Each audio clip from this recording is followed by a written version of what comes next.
اور قرآن میں کہا وَرَفَعْنَا لَكَ ذِكْرَكَ، اپنے آپ کے ذکر کو بلند کر دیا ہے۔ اور دیکھ لیں جہاں بھی اللہ کا نام آتا ہے وہاں نبی کریم صلی اللہ علیہ وسلم کا نام آتا ہے۔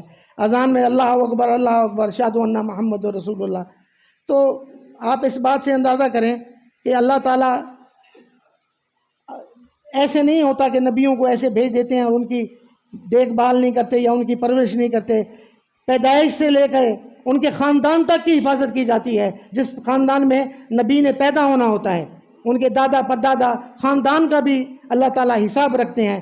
ان کا شجرہ دیکھ لیں آپ، جیسے ابراہیم علیہ السلام کے خاندان میں سے ان کے بیٹوں میں سے منتخب کیا اسماعیل علیہ السلام کو، ان سے پھر اللہ کے نبی صلی اللہ علیہ وسلم کی شاخ بنی ہے۔